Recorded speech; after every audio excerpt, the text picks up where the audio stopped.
Good morning, kindred spirits. This is Allison, your rebellious stylist. So I'm here in my little courtyard, and this is where we have our she shed. What's the she shed devoted to?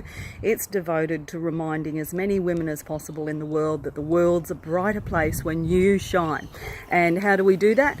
With some candid conversations about fashion play, fashion architecture, body shapes, and getting authentic and real, exposing some myths about fashion and what we can and can't wear, and downright having some fun, and also doing some deep and philosophical stuff about the truth is that if we don't love and accept ourselves right here, right now, well, there's pretty much nothing in the world that will make us happy. And getting the gift, and I'm just going to turn around so you can look into the she shed while I'm talking, is that if, I was working in the fitting room with a beautiful client recently, and, initially in the shop, she was sort of like, no, I'm fine. And then she was like, okay, well, I'd like some this, and we made a start in the fitting room, and next thing she was sobbing, and tissues were out, and she said, like, I just don't know how to dress my body anymore.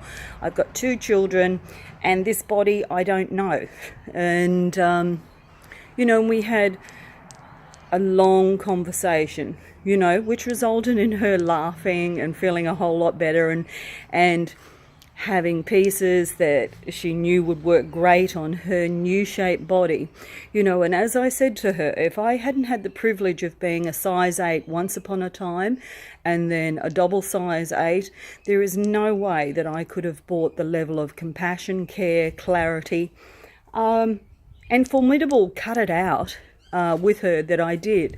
And, life is a privilege afforded a few of us. And while we're hung up about we should be thinner, we should be more this, more that, less grey hairs, less wrinkles, less curvy bits.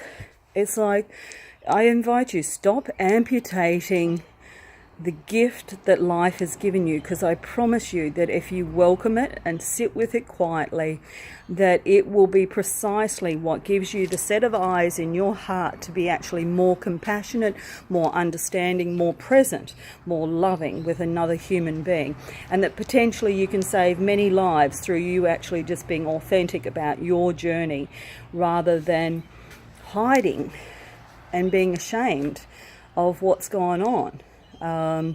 And where you're at and what you have done and what you haven't done. I think we're so incredibly mean-spirited and unkind to ourselves about what we haven't fulfilled on, and our sense of lack. But we're pretty appalling at actually on a daily basis just sitting in quiet reverence for the gifts that life has brought us. And, I promise you, there is not a day in our life that goes according to plan, not even wedding days. We have these well-laid plans that the day is going to look like this. And look, if it comes close to that, bravo, that's great. And if it doesn't, then get really busy inspecting the day and going, okay, what memos has existence sent me today personally for me, for my benefit, to open my eyes and my heart so that I can be of more service to myself and those I love, and random strangers that I don't even like and I'm clueless about, that I actually get to make a radical difference to their life. So that's why I do what I do. That's why you can see I'm quite moved here. That's why I love what I do. And I'm really clear that Allison not being a size 8 anymore is one of the greatest gifts that I've been given in my life. And I invite you to have a look at the gifts that are there for you and what you have in your life, whether it's lack of finance, lack of health, lack of physical fitness, lack of body shape.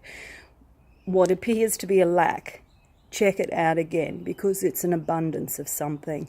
And that's what I'm committed to, is through fashion play that we get to connect with and discover the great abundance that we are, and get busy giving that to ourselves and those around us.